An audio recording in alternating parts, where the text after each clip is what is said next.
Hello dear students, आप सभी का स्वागत है डॉक्टर सड्डा के यूट्यूब लर्निंग प्लेटफॉर्म पे। बच्चों, मेरा नाम परमवीर सिंह है और आज हम डिस्कस करेंगे चैप्टर रेस्पिरेशन इन प्लांट में टॉपिक ग्लाइकोलाइसिस को। मुझे पता है कई सारी चीज़ें आपके साथ में चल रही है, मुझे इतना भी पता है कि आप जब तक पढ़ेंगे नहीं आगे बढ़ेंगे भी नहीं। तो हम कई सारी चीज़ें हैं जिनको फेस करते हुए लड़ भी रहे हैं और हम आगे बढ़ भी रहे हैं। इसी उद्देश्य के साथ हमारा ये सेशन स्टार्ट करते हैं कि हम अपनी पढ़ाई नहीं छोड़ेंगे। जो भी प्रॉब्लम्स चल रही हैं उन सभी को कोप अप करते हुए हम आगे बढ़ेंगे, सबको लेते हुए आगे बढ़ेंगे और अपनी पढ़ाई कंटिन्यू रखेंगे। चलिए, आज के सेशन में मैं स्टार्ट करूँगा टॉपिक रेस्पिरेशन और इसमें हम सब टॉपिक ग्लाइकोलाइसिस की बात करेंगे। Okay, so first of all we have to understand what is respiration. सबसे पहले हम रेस्पिरेशन के बारे में समझते हैं। क्लास 11th का चैप्टर है रेस्पिरेशन और रेस्पिरेशन का मीनिंग पहले समझते हैं और इसका यूज क्या है वो समझते हैं, तब हम मेन टॉपिक ग्लाइकोलाइसिस पे आएंगे। Okay, so the very first point is respiration. Respiration का मीनिंग होता है, देखो कई सारे बच्चे इसको ब्रीदिंग से जोड़ते हैं, बिल्कुल भी नहीं। ब्रीदिंग का मतलब अलग होता है। ब्रीदिंग में इंस्पिरेशन और एक्सप्रेशन आती है, सांस को अंदर लेना बाहर छोड़ना आता है। बट रेस्पिरेशन वो प्रोसेस है, आप इसको इस तरीके से मेंशन कर सकते हैं बहुत ही सिंपल मैनर में कि रेस्पिरेशन वो प्रोसेस है जो एनर्जी प्रोड्यूस करने में मदद करती है, जो एनर्जी प्रोड्यूस करने में मदद करती है। बहुत ही सिंपल। तो क्या सिर्फ प्लांट रेस्पिरायर करेंगे? नहीं नहीं नहीं, एनिमल भी रेस्पायर करेंगे क्योंकि तो एनर्जी की जरूरत तो एनिमल्स को भी है, प्लांट्स को भी है, इवन माइक्रोब्स को भी है। सो रेस्पिरेशन की अगर मैं बात करूं तो रेस्पिरेशन वो प्रोसेस है जिसके थ्रू एनर्जी प्रोड्यूस होती है। Okay, now the question is energy होती किस फॉर्म में? तो बच्चों, एनर्जी किसी भी ऑर्गेनिज्म के अंदर इन द फॉर्म ऑफ हम एटीपी मेंशन करते हैं कि एनर्जी के जो कॉइन्स हैं वो क्या है? एटीपी। सो फाइनली हम कुछ ऐसा कहना चाह रहे हैं कि हम रेस्पिरेशन में एटीपी को प्रोड्यूस करेंगे। ओके, यस, बट आप एक चीज और सोच रहे होंगे कि रेस्पिरेशन को हम प्लांट में क्यों पढ़ रहे हैं? ऐसा नहीं है कि ये एनिमल में नहीं होती, ये प्रोसेस एनिमल में भी चलेगी, प्लांट में भी चलेगी, माइक्रोब्स में भी चलेगी। बट हाँ, इसका रिलेशन आप जस्ट अपोजिट फोटोसिंथेसिस के साथ भी देखते हो। फोटोसिंथेसिस का चैप्टर आपको इसी चैनल पे जगराज सर कराने वाले हैं, साथ में ही फोटोसिंथेसिस के भी आपको लेक्चर जरूर मिल जाएंगे, राइट। सो आप यहाँ पे पहले रेस्पिरेशन को समझिए और वहां पे फिर फोटोसिंथेसिस को भी रिलेट कर पाएंगे, ठीक है। रेस्पिरेशन में हम क्या करते हैं? एटीपी प्रोड्यूस करते हैं। ओके, बहुत सही है, ठीक है। अब यहां पे एक चीज और समझो कि हमको एटीपी बनानी है, एनर्जी बनानी है, रेस्पिरेशन की प्रोसेस से एनर्जी बनानी है। तो यहां पे हम कुछ रेस्पिरेटरी सबस्ट्रेट देंगे। जैसे अगर हमको आग जलानी है तो हम ईंधन यूज करते हैं, हम लकड़ियां यूज करते हैं। तो ये लकड़ियां क्या है? उसका सबस्ट्रेट है जिससे प्रोडक्ट आग बन रही है। सेम मैनर में अगर आप एनर्जी चाहते हैं, एटीपी चाहते हैं, तो आपको कुछ सबस्ट्रेट देना होगा, रेस्पिरेटरी सबस्ट्रेट देना होगा। और वो रेस्पिरेटरी सबस्ट्रेट बच्चों ग्लूकोज है। बेस्ट जो है वो ग्लूकोज है। मैं ये नहीं कह रहा सिर्फ ग्लूकोज है, ग्लूकोज भी है, अमाइनो एसिड भी है और अदर कंपोनेंट भी है, राइट। रेस्पिरेटरी सबस्ट्रेट वो सबस्ट्रेट है जो एटीपी को प्रोड्यूस करेगा इन द एंड। क्लियर है? गुड। तो हम आज के सेशन में हम 3D मॉडलिंग के साथ भी समझेंगे इस चीज को। देखो, मैं सिंपल भाषा में ये भी बोल रहा हूं कि हर सेल के अंदर रेस्पिरेशन की प्रोसेस होती है, राइट। हर सेल के अंदर रेस्पिरेशन की प्रोसेस होती है, इसीलिए हम सेल के अंदर होती है, इसीलिए सेल्यूलर रेस्पिरेशन भी बोलते हैं, ठीक है। सांस लेना अलग हो गया कि हमने ऑक्सीजन ली, हमारे लंग्स में गई, लंग्स से वो ब्लड के थ्रू हर सेल में चली गई, राइट, हर इंडिविजुअल सेल में चली गई। ये आपकी फिजिकल प्रोसेस है, ये रेस्पिरेशन की प्रोसेस नहीं है। रेस्पिरेशन की प्रोसेस स्टार्ट होती है inside cell, so called cellular respiration, और ये हर ऑर्गेनिज्म में परफॉर्म होगी क्योंकि हर ऑर्गेनिज्म को एटीपी की जरूरत है, राइट। फॉर एग्जाम्पल, एक एग्जाम्पल के तौर पे मैं यहां पे अगर एक प्लांट लूं तो प्लांट में भी क्या रेस्पिरेशन हो रही होगी? यस। अगर मैं प्लांट की अगर पत्तियों को देखूं तो पत्तियों के अंदर जब आप जाएंगे, each plant cell is compose of cells, right. Each plant is compose of cell, हर ऑर्गेनिज्म सेल का बना हुआ है। तो इस तरीके की कुछ आपको प्लांट सेल बन के सामने दिखेगी, ठीक है। और ये देखो, इसका वैक्यूल दिख रहा है, ये साइटोप्लाज्म दिख रहा है, माइटोकॉन्ड्रिया दिख रहा है, एंड सो ऑन, राइट।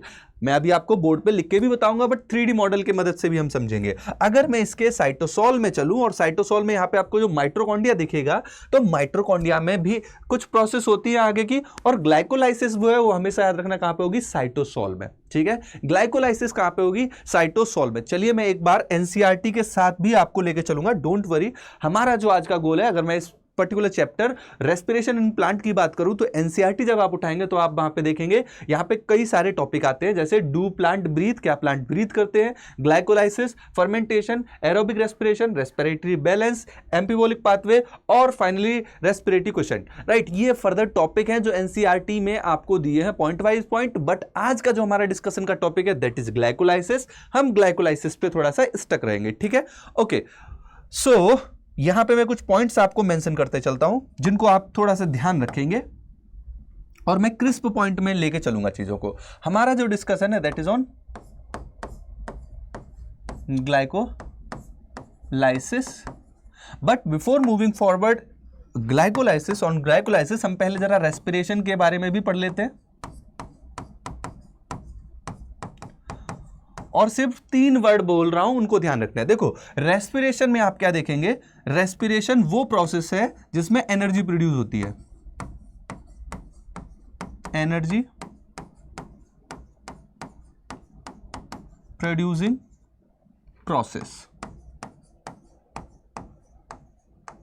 ये वो प्रोसेस है जो एनर्जी प्रोड्यूस करने में मदद करती है। Now the second point, energy किस फॉर्म में होती है, एनर्जी किस फॉर्म में ऑर्गेनिज्म यूज करते हैं, इन द फॉर्म ऑफ एटीपी।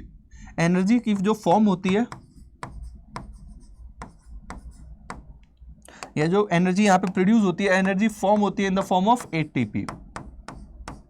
किस फॉर्म में प्रोड्यूस होती है, एटीपी। कितने एटीपी बनते हैं इसका जो जिक्र हम बाद में करेंगे। और थर्ड पॉइंट जो इंपॉर्टेंट है, इस प्रोसेस में, रेस्पिरेशन की प्रोसेस में आपको क्या चाहिए, रेस्पिरेटरी सबस्ट्रेट चाहिए।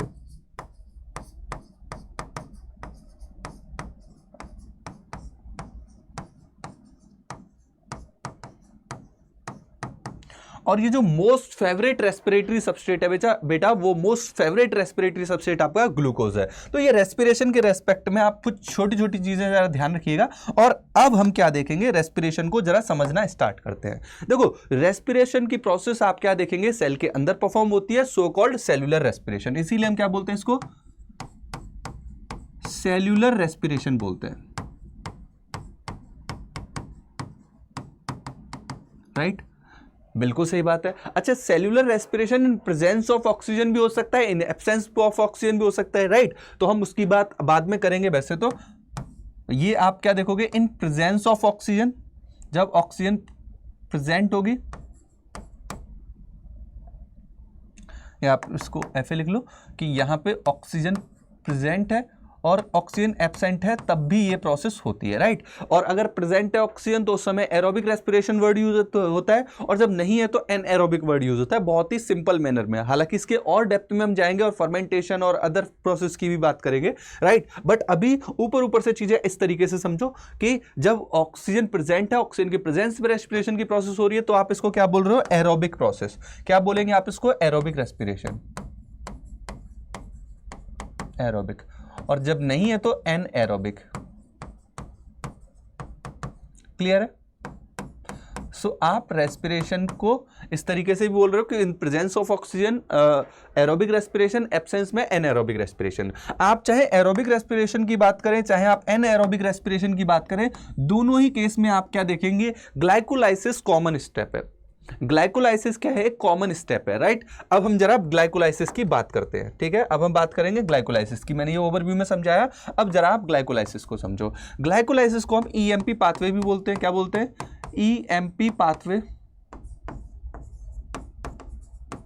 आप मुझे कमेंट सेक्शन में राइट नाउ, अब आप रिकॉर्डिंग देख रहे हैं, कोई इशू नहीं है, आप अभी के अभी ईएमपी पाथवे क्यों कहते हैं कमेंट सेक्शन में मुझे मेंशन करो, right. Why we call it EMP pathway, right. और ग्लाइकोलाइसिस की स्टेप हमेशा याद रखना, ये कहां परफॉर्म होती है, परफॉर्म इन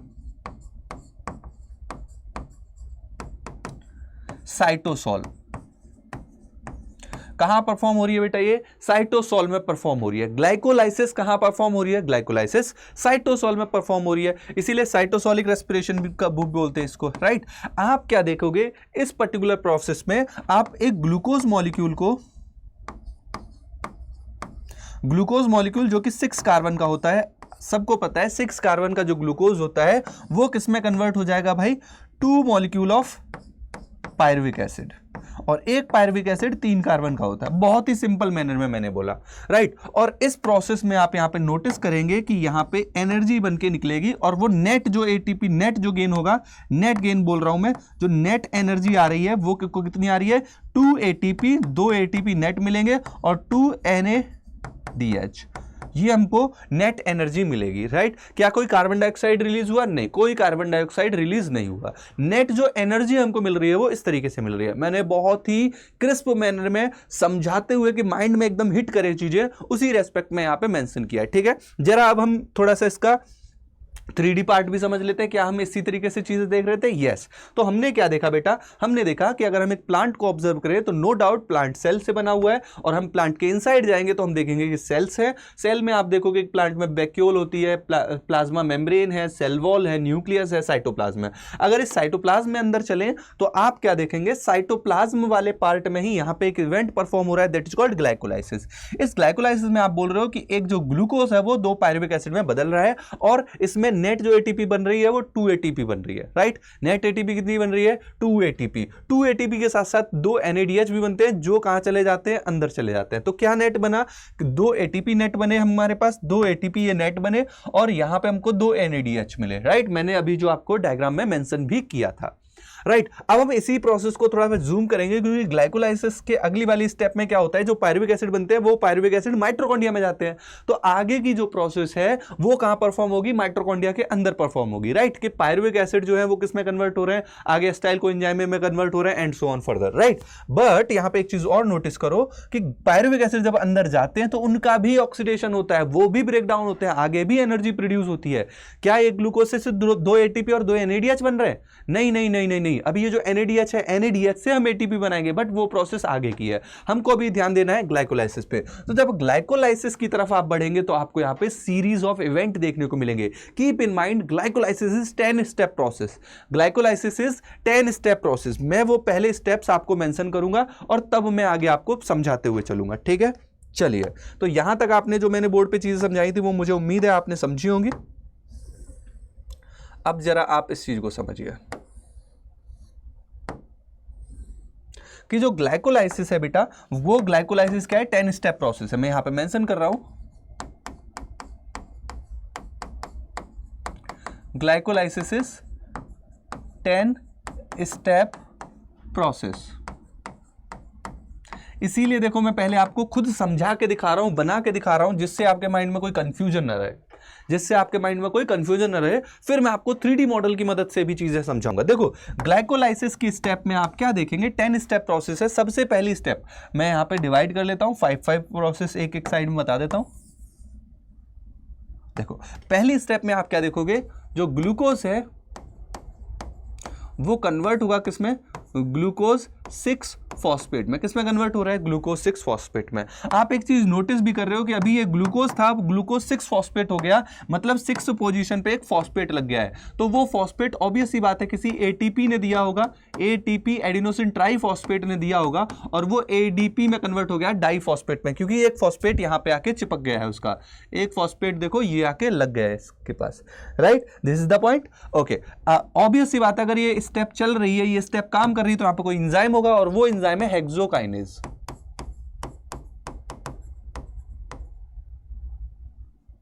राइट, वो एंजाइम कौन सा है, हेक्सोकाइनेज एंजाइम है।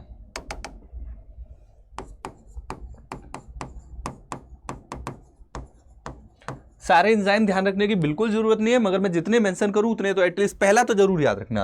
अब आप आगे देखो, ग्लूकोज 6 फॉस्फेट कन्वर्ट होगा किसमें, फ्रक्टोज 6 फॉस्फेट में, और ये आइसोमेराइजेशन हो रहा है तो आइसोमेरेज एंजाइम होगा। यहाँ पे कोई एटीपी यूज नहीं हो रहा है। फ्रक्टोज 6 फॉस्फेट कन्वर्ट होगा फ्रक्टोज 1,6 बिस फॉस्फेट में, मतलब एक और फॉस्फेट आके यहाँ पे चिपक रहा है, यहाँ पे एक और आके, क्यों, और वो किस पोजीशन पे, फर्स्ट पोजीशन पे। तो मतलब एक एटीपी और यूज हो जाएगा, यहाँ पे एक एटीपी एक एडीपी में और बदल जाएगा, राइट। और ये जो फॉस्फेट लगा हुआ है फर्स्ट पे और 6 पे, अब दोनों जगह लग गए फॉस्फेट। अब ये मॉलिक्यूल क्या बन गया, fructose 1,6 bis phosphate. Now next देखो, यहाँ पे जो एंजाइम होता है फॉस्फोफ्रक्टोकाइनेज एंजाइम होता है। यहाँ पे जो एंजाइम है वो क्या है, पीएफके, फॉस्फो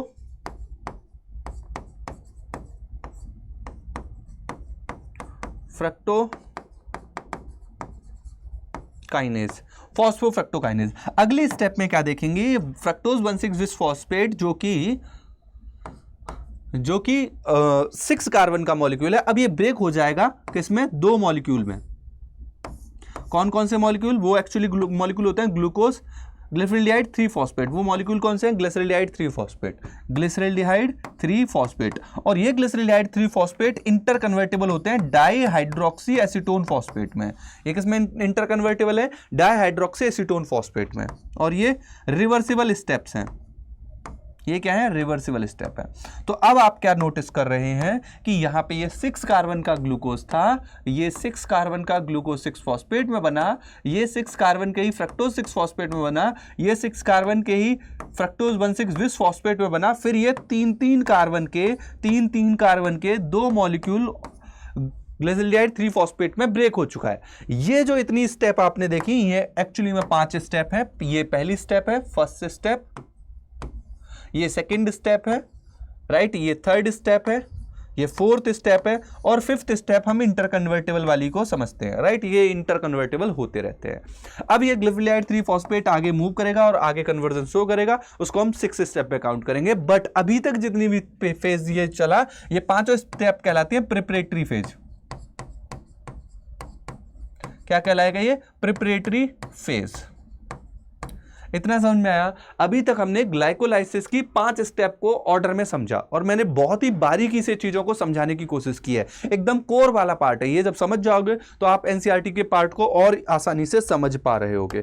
चलो जरा अब इसी स्टेप को यहां पे देखते हैं, हम 3D में समझते हैं इसी चीज को। जरा ध्यान से देखो, पहली स्टेप क्या है, ग्लूकोज से ग्लूकोज 6 फॉस्फेट का बनना। यहां पे एक एटीपी एक एडीपी में कन्वर्ट हो रहा है, राइट। और ये पहली स्टेप है। Glycolysis is primary step of cellular respiration. Cellular respiration की प्राइमरी स्टेप है। It is 10 step process, 10 step की प्रोसेस है, in which glucose molecule is broken down into 2 molecule of pyruvic acid, right. कि pyruvic acid के 2 molecule में वो break हो जा रहा है, राइट। अब देखो ये पहली step, then glucose 6 phosphate convert हो रहा है फ्रक्टोज 6 फॉस्फेट में। फ्रक्टोज 6 फॉस्फेट में एक एटीपी और इन्वॉल्व होगा फ्रक्टोज 1,6 बिस फॉस्फेट में। देन आप देखेंगे फ्रक्टोज 1,6 बिस फॉस्फेट कन्वर्ट होगा ग्लिसरल्डिहाइड 3 फॉस्फेट में। ये एक ट्रायोज फॉस्फेट होता है। ट्रायोज मतलब 3 कार्बन का, राइट, कार्बोहाइड्रेट विद 3 कार्बन, तो ट्रायोज फॉस्फेट में कन्वर्ट होगा। फिर एक ग्लिसरल्डिहाइड 3 फॉस्फेट इंटर कन्वर्टेबल होगा डाइहाइड्रोक्सी कीटोन फॉस्फेट में। ये 5th स्टेप है। यहां तक क्या हो गई, 5th स्टेप हो गई। अब आगे देखो, अब यहां पे क्या देखने को मिलेगा, 1,3 बिस फॉस्फोग्लिसरिक एसिड, फिर 3 फॉस्फोग्लिसरिक एसिड, 2 फॉस्फोग्लिसरिक एसिड,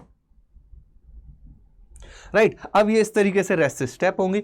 अभी मैं इसको और 3D मैनर में इसको समझाऊंगा। चलिए रेस्ट जो प्रोसेस है, रेस्ट जो 5 स्टेप है उनको भी समझा देता हूं, फिर 3D की बात करते हैं, ठीक है। चलो जरा यहां देखो, अभी हमने 5 स्टेप की बात कर ली। अब आप क्या देखोगे, ग्लिसरल्डिहाइड 3 फॉस्फेट जो है, ये जो ऑब्वियस सी बात है, देखो अब ये दोनों साइड में प्रोसेस चल रही होगी। इधर भी ग्लिसरल्डिहाइड 3 फॉस्फेट का काम चल रहा होगा, इधर भी।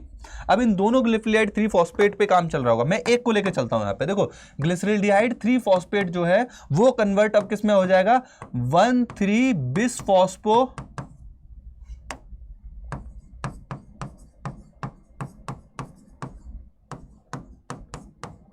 Glyceric acid. किस में कन्वर्ट हो गया, 1,3 बिस फॉस्फो ग्लिसरिक एसिड में, राइट। अब इस स्टेप पे आप क्या देखोगे, एक NADH भी प्रोड्यूस होता है। यहां पे क्या होता है, एक NADH प्रोड्यूस होता है। क्योंकि देखो ये 2 मॉलिक्यूल हैं ग्लिसरल्डिहाइड 3 फॉस्फेट के, तो यहां पे मैं अगर इंटू 2 कर दूं, मैं अगर यहां पे 2 लेके चलूं तो 2 मॉलिक्यूल किसके बनेंगे, NADH के बनेंगे। यहां पे 2 मॉलिक्यूल किसके बनेंगे, NADH के बनेंगे। और ऑब्वियस सी बात है, जब मैं 2 लेके चल रहा हूं तो यहां पे 2 मॉलिक्यूल किसके बन जाएंगे, 1,3 बिस फॉस्फोग्लिसरिक एसिड के। Is it clear.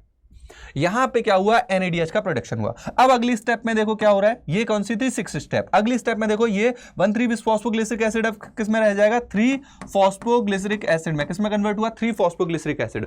इस स्टेप पे भी आप क्या देखोगे, एक ATP खत्म होगा, एक ATP यहां पे अब रिलीज होगा, क्योंकि ये फर्स्ट पोजीशन वाला जो फॉस्फेट अभी लगा था अब वो यहां से निकल रहा है। और जब वो निकल रहा है तो आप देखोगे यहां पे ATP प्रोड्यूस होगा। यहां पे क्या होगा, ATP प्रोड्यूस हुआ। मगर एक चीज नोटिस करो, कितने ATP बनेंगे, यहां पे 2 ATP बनेंगे। कितने बनेंगे, 2 ATP, क्योंकि 2 मॉलिक्यूल है ना, तो 2 बन रहे। सेम मैनर में यहां पे जो 2 1,3 बिस फॉस्फोग्लिसरिक एसिड थे वो 2 3 फॉस्फोग्लिसरिक एसिड में कन्वर्ट हो गए। 3 फॉस्फोग्लिसरिक एसिड कन्वर्ट होता है 2 फॉस्फोग्लिसरिक एसिड में। यहां पे म्यूटेज एंजाइम इन्वॉल्व होगा। 2 फॉस्फोग्लिसरिक एसिड कन्वर्ट हो जाएगा इसमें फॉस्फोइनॉल पायरुवेट में, पीईपी में, और ये 2 मॉलिक्यूल रहेंगे इसके, 2 मॉलिक्यूल रहेंगे इसके, 2 मॉलिक्यूल किसके बन गए, फॉस्फोइनॉल पायरुवेट के। फाइनली फॉस्फोइनॉल पायरुवेट कन्वर्ट हो जाएगा 2 मॉलिक्यूल ऑफ पायरुविक एसिड में, किसमें, 2 मॉलिक्यूल ऑफ पायरुविक एसिड। इसमें जो फॉस्फेट होता है वो फॉस्फेट भी आप क्या देखोगे, रिलीज होगा इन द फॉर्म ऑफ एटीपी। यहां पे एटीपी बनेंगे 2 मॉलिक्यूल एटीपी के, यहां पे भी 2 मॉलिक्यूल एटीपी के बन रहे हैं, राइट। सारी की सारी स्टेप रिवर्सिबल होती हैं एक्सेप्ट 1, 3 और लास्ट वाली स्टेप 10। 1, 3 और 10 स्टेप जो होती है वो क्या है, इरिवर्सिबल है। देखो ये रिवर्सिबल है, ये रिवर्सिबल है, ये रिवर्सिबल है। 3 स्टेप 1, 3 और 10 इरिवर्सिबल है, बाकी सारी की सारी स्टेप रिवर्सिबल होती है। इतना समझ में आया। अब जरा नेट एनर्जी की बात कर लेते हैं। तो देखो नेट एनर्जी हमारे पास कितनी आई, ये 2 NADH है, 2 NADH ये हमारे पास बने, 2 ATP यहां, 2 ATP यहां, मगर हमारे 1 ATP 2 ATP खर्च भी हुए थे, तो नेट जो हमारे पास आए वो 2 ATP आए। तो नेट एनर्जी जो हमारे पास बन के आई, नेट एनर्जी जो हमारे पास नेट एनर्जी आ रही है वो यही है, net energy gain.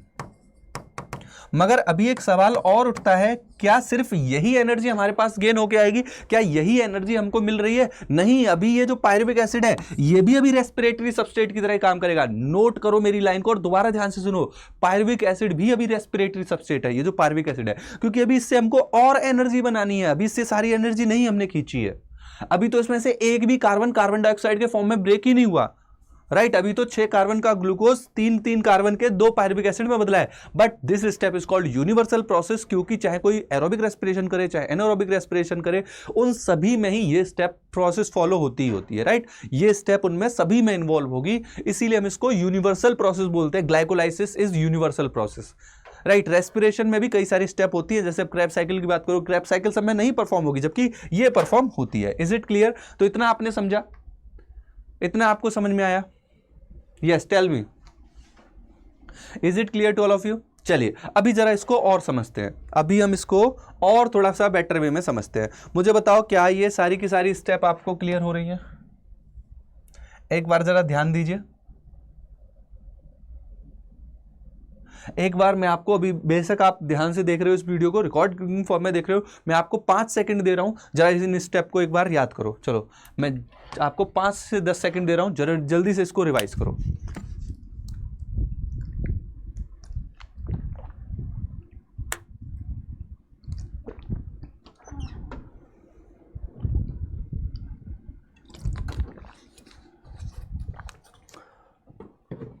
Is it clear? इतना क्लियर हुआ? मुझे उम्मीद है ये सारी स्टेप आपको याद हुई होंगी। अब जरा आगे बढ़ते हैं और इसको 3D में समझते हैं।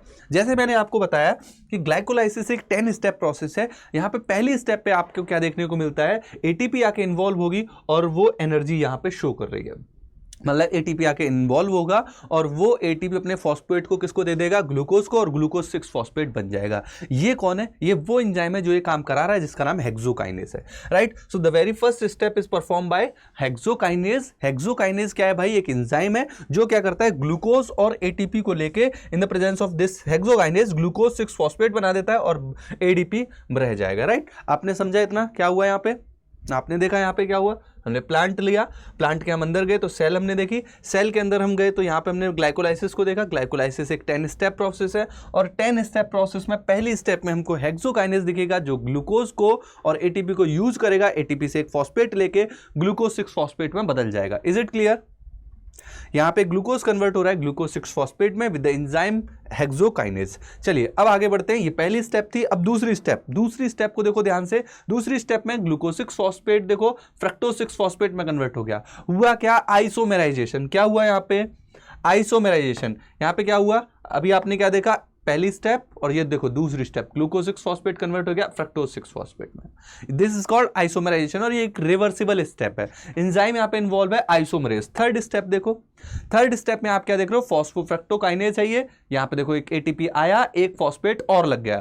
फ्रक्टोज 6 फॉस्फेट में देखो इधर भी फॉस्फेट लग गया, फर्स्ट पोजीशन पे भी लग गया और 6th पोजीशन पे भी लग गया, दोनों साइड फॉस्फेट लग गया है। तो क्या बन गया? फ्रक्टोज 1,6 फॉस्फेट और एक एडीपी और यहाँ पे दिख रहा है, क्योंकि एटीपी से फॉस्फेट लिया गया तो अब बचा हुआ एटीपी एडीपी बचेगा, राइट। सो ये आपकी थर्ड स्टेप है, थर्ड स्टेप यहाँ पे मेंशन है, मैंने क्या बोला 10 स्टेप प्रोसेस है। अब आपके पास क्या बन के आ गया, fructose 1,6 bisphosphate, fructose 1,6 bisphosphate break हो जाएगा 2 मॉलिक्यूल ऑफ, देखो फ्रक्टोज 1,6 बिस्फॉस्फेट ब्रेक हो जाएगा 2 मॉलिक्यूल ऑफ ग्लिसरॉल्डिहाइड 3 फॉस्फेट में, राइट किसमें कन्वर्ट हो जाएगा, ग्लिसरॉल्डिहाइड 3 फॉस्फेट में। और ग्लिसरॉल्डिहाइड 3 फॉस्फेट एक दूसरे में इंटर कन्वर्टेबल होते हैं, ये क्या होते हैं, इंटर कन्वर्टेबल होते हैं, राइट ये देखो ग्लिसरॉल्डिहाइड 3 फॉस्फेट डायहाइड्रोक्सीएसीटोन फॉस्फेट में इंटर कन्वर्टेबल है, राइट।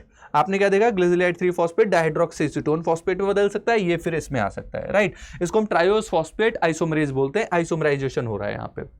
Is it clear. तो ये 5 स्टेप मैंने क्या बोला, कौन सी स्टेप है, ये 5 स्टेप वो स्टेप है जिनको हम प्रिपरेटरी फेज बोल रहे हैं, क्योंकि अभी तक आपने एटीपी दी है, आपने खर्च किया है एनर्जी, एक भी रत्ती भर पैसा नहीं मिला आपको, रत्ती भर एटीपी नहीं मिला, अभी तो आपका एटीपी खर्च हुआ है जो आपको बनाना है, मगर अब आपका रिटर्न आना शुरू होगा। अब तक आपने इन्वेस्टमेंट की थी, अब आपका रिटर्न आना शुरू होगा। चलिए आगे बढ़ते हैं और समझते हैं क्या हो रहा है। देखो अगली स्टेप में ग्लिसरॉल्डिहाइड 3 फॉस्फेट के 3 मॉलिक्यूल क्या कर रहे हैं, देखो ध्यान से देखो, ये क्या है, ग्लिसरॉल्डिहाइड 3 फॉस्फेट डिहाइड्रोजनेज, जहां पे भी NADH इन्वॉल्व होगा वहां पे याद रखना डिहाइड्रोजनेज होगा, राइट। तो यहां पे आपने क्या देखा, ग्लिसरॉल्डिहाइड 3 फॉस्फेट के मॉलिक्यूल और एक NAD मॉलिक्यूल जब इसमें जा रहे हैं, राइट, तो वो किसमें कन्वर्ट हो जा रहा है, 1,3 बिस्फॉस्फोग्लिसरिक एसिड में, मतलब 2 फॉस्फेट अलग से इसमें और जुड़ते हैं आके, और ये इनऑर्गेनिक फॉस्फेट होते हैं, प्लस एक NAD मॉलिक्यूल आता है, NAD मॉलिक्यूल आता है जो NADH में बदल जाता है, मतलब एक NADH भी बना हुआ है, ये इसके साथ चिपका नहीं है, अलग है, ध्यान रखना। तो आप क्या देखोगे यहां पे क्या हो रहा है भाई, 2 मॉलिक्यूल जो होंगे, 2 मॉलिक्यूल जो बने थे ग्लिसरॉल्डिहाइड 3 फॉस्फेट के, वो अब क्या किसमें कन्वर्ट हो जाएंगे, 1,3 bisphosphoglyceric acid, 2 molecule of 1,3 bisphosphoglyceric acid, right. कि देखो फर्स्ट पोजीशन पे भी और थर्ड पोजीशन पे भी दोनों पोजीशन पे फॉस्फेट लगा हुआ है, तो इसलिए क्या बोल रहे हैं, 1,3 bisphosphoglyceric acid. Is it clear, okay. और इसके साथ एक NADH मॉलिक्यूल भी बन गया है, राइट, ये आपने देखा यहां पे। नेक्स्ट आगे बढ़ते हैं और समझते हैं अब क्या हो रहा है। 1,3 बिस्फॉस्फोग्लिसरिक एसिड में यहाँ पे आप क्या देखेंगे, 3 फॉस्फोग्लिसरिक एसिड में कन्वर्जन होगा, किसमें, 3 फॉस्फोग्लिसरिक एसिड, क्योंकि जो इसके फर्स्ट पोजीशन पे जो फॉस्फेट लगे हुए थे वो फॉस्फेट इसने ADP को दिए और ADP से क्या बना दिया, ATP। ये देखो 2 मॉलिक्यूल ATP के बन चुके हैं, यहाँ पे क्या बन चुका है, 2 मॉलिक्यूल ATP के रिलीज हुए हैं इस प्रोसेस में, और 1,3 बिस्फॉस्फोग्लिसरिक एसिड 3 फॉस्फोग्लिसरिक एसिड में कन्वर्ट हुआ है। यहाँ पे आपके नीचे इसके लिए रिएक्शन भी लिखी हुई है, और यहाँ पे अगर आप ध्यान देखें तो यहाँ पे लर्निंग पार्ट भी वही चीज को लैंग्वेज में फॉर्मेट में भी यहां पे शो किया गया है, राइट।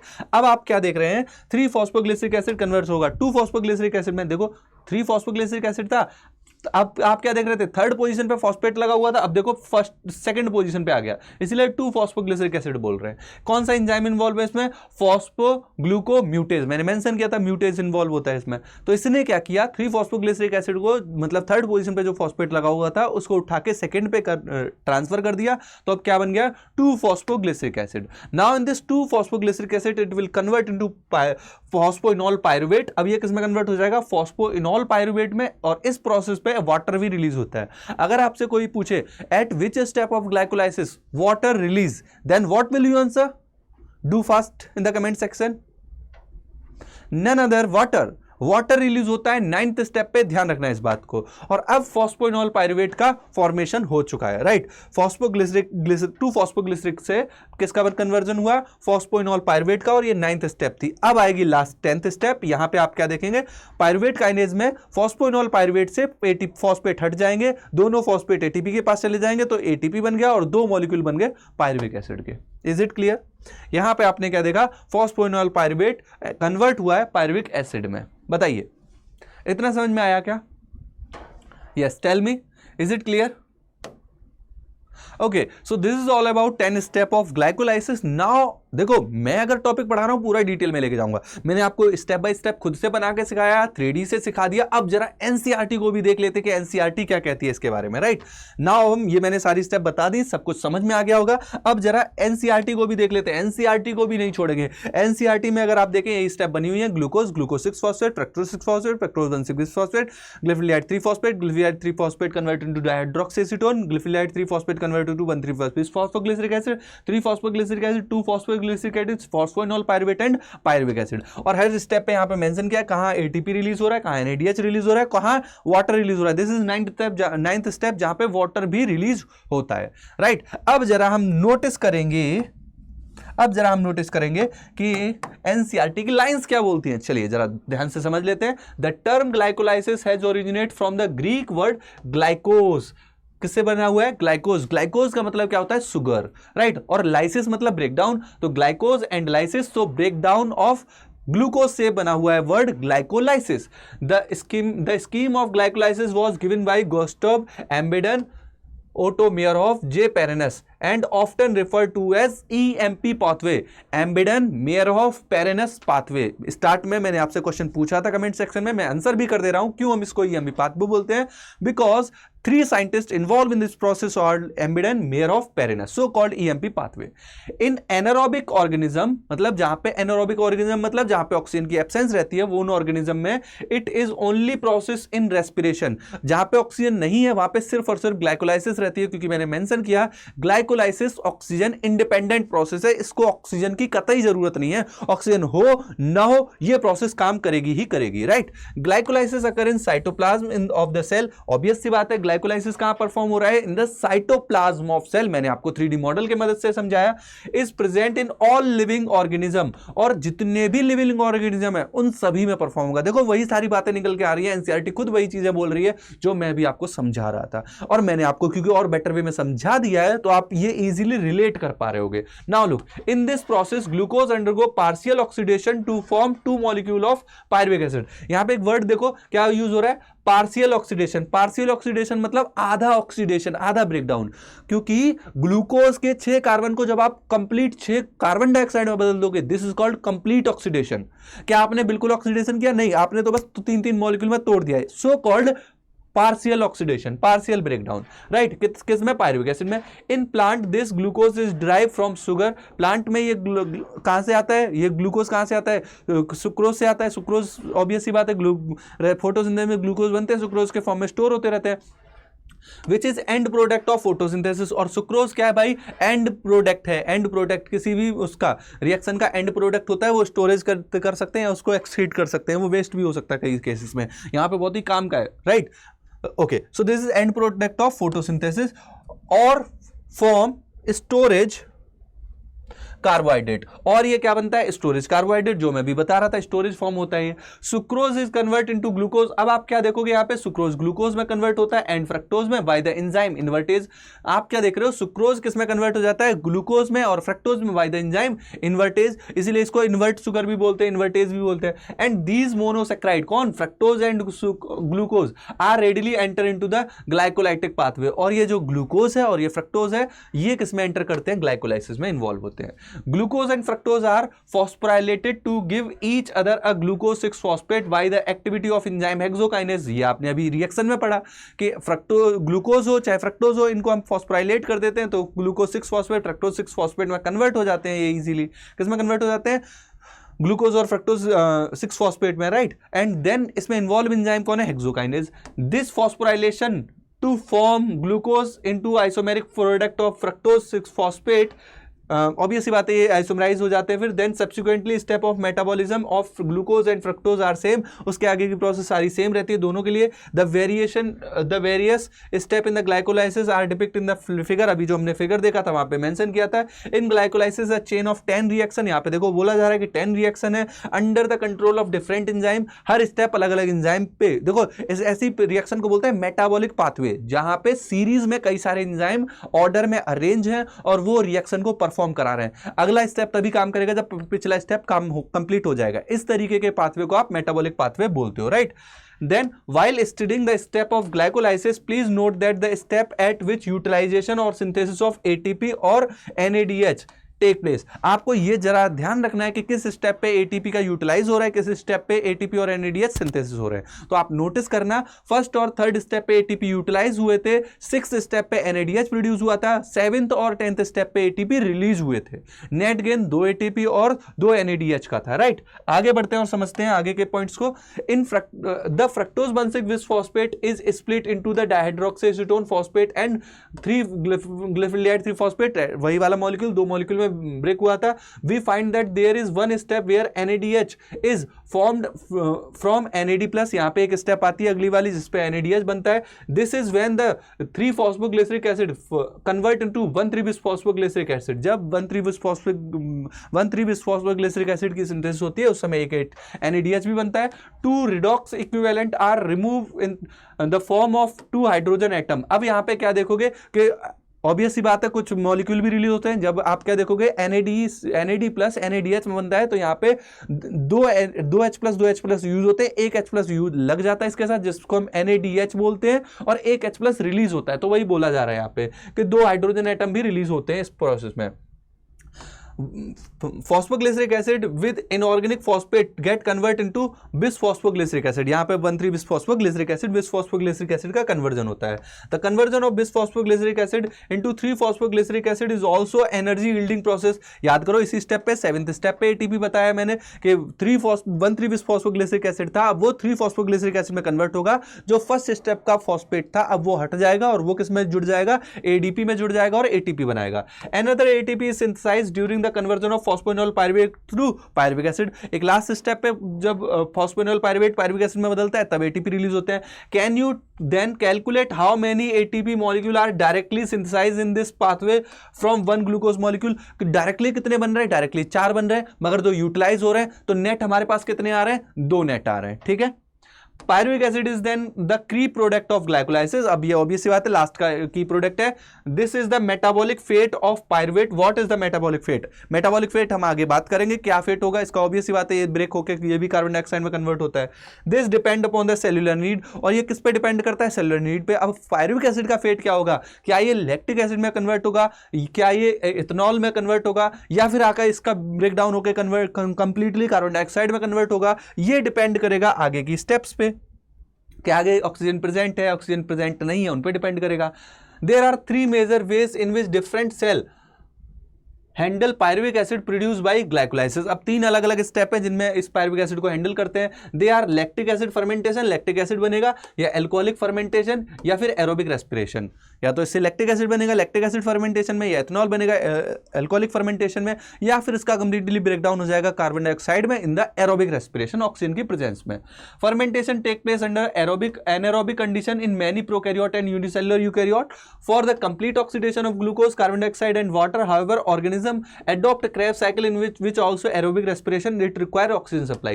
यही मैं अभी बता भी रहा था कि आगे के स्टेप में आप क्या देखोगे, ऑक्सीजन प्रेजेंट होगी तो Krebs साइकिल में जाएगा और फाइनली वो कार्बन डाइऑक्साइड और वाटर में ब्रेक डाउन हो जाएगा। All of us breathe to live, हम सब सांस लेते हैं जीने के लिए, but why breathing is so essential to life, मगर ये क्यों इंपॉर्टेंट है? What happen when we don't breathe? Also all living organism include plant and micro breathe if सो।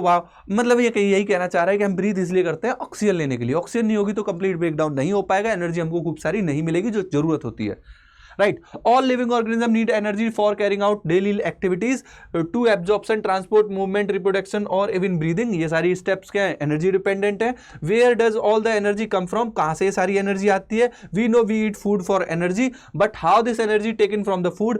अब ऑब्वियस सी बात है कि हम रोज खाना खाते हैं एनर्जी लेने के लिए, वो खाना कन्वर्ट होता है किसमें, ग्लूकोज में, और ग्लूकोज के ब्रेकडाउन से जो हम ये पढ़ रहे थे वो एनर्जी आती है, energy in the form of ATP। यही सारी चीजें लिखी हुई है। And how this energy do utilize? Do all food get the same amount of energy? Do plant eat? Where do plant get their energy from? And the microorganism from the? यही सारे सवाल पूछे हुए जिनका मैंने ऑलरेडी आपको जवाब दिया है और जो आप समझ भी चुके हो, right?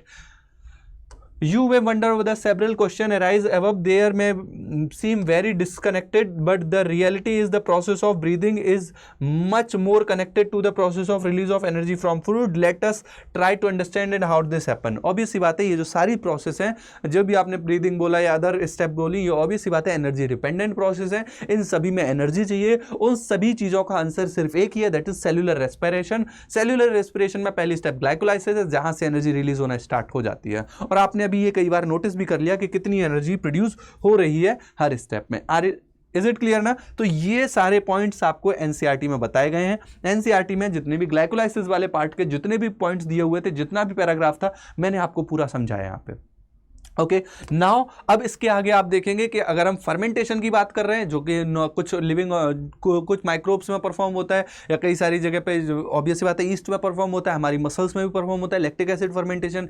Next part is fermentation. अगली वीडियो में आपको फर्मेंटेशन पर मेंशन करूंगा कि ये जो पायरुविक एसिड है इसका फेट क्या हो सकता है उसके ऊपर, राइट। यहां तक हमने जितनी भी चीजें डिस्कस की that is all about glycolysis. मुझे उम्मीद है ग्लाइकोलाइसिस अब आपके माइंड में क्लियर हो चुका होगा। अगला जो पार्ट है वो हम किस पे का बात करेंगे, फेट ऑफ पायरुविक एसिड। और फेट ऑफ पायरुविक एसिड में हम पहले फर्मेंटेशन वाले फेट पे बात करेंगे और फिर एरोबिक रेस्पिरेशन के फेट पे बात करेंगे। मुझे उम्मीद है आप सभी को ये सारी चीजें क्लियर हो चुकी होंगी, और अगर क्लियर हो चुकी हैं तो मैं चाहता हूं कि आप इस क्वेश्चन का आंसर नीचे कमेंट सेक्शन में करें कि रेस्पिरेटरी सबस्ट्रेट इनमें से कौन नहीं है, right, which is not the respiratory substrate. Comment section में आप सभी लोग इसका जरूर आंसर करिए। जो जो आंसर करेगा मैं उसको जरूर उसके उस कमेंट पे थम्स अप जरूर मैं आके मेंशन करूंगा, ठीक है। और अगर कुछ गलती कर रहे हो तो मैं आपको वहां पे एक्सप्लेन भी करूंगा, ठीक है। मुझे उम्मीद है आप सभी का ये सेशन जो आपने लिया है काफी हेल्पफुल रहा होगा, चीजों को समझने में आपको मदद मिली होगी। इसी तरीके की और वीडियोस के लिए डॉक्टर सड्डा आप लोगों के साथ है, बराबर हम आपको प्रोवाइड करते रहेंगे। बच्चों नो डाउट कई सारी प्रॉब्लम्स चल रही है लाइफ में, इस तरीके की प्रॉब्लम और आएंगी, आपको परेशान कर देंगी, आपको पूरा झकझोर देगी, मगर हर चीज का सॉल्यूशन पेशेंस एंड सही समय का वेट करना है। अभी आपका टाइम है बाउंस बैक करने का। नो डाउट प्रॉब्लम्स चल रही हैं, मगर जो भी परिणाम आएगा वो आपके हक में ही आएगा, क्योंकि आपको भी पता है कि आपने कितनी मेहनत की हुई है, कितनी रातें काली की हुई हैं इस चीज के लिए, ठीक है। चलिए मैं सेशन को यहां पे एंड कर रहा हूं। आपके सपोर्ट में हमेशा अवेलेबल हूं, मेरे से कोई भी हेल्प चाहिए आपको, I am always there for you. Okay, thank you so much. मिलते हैं अगले सेशन में। Bye bye, take care.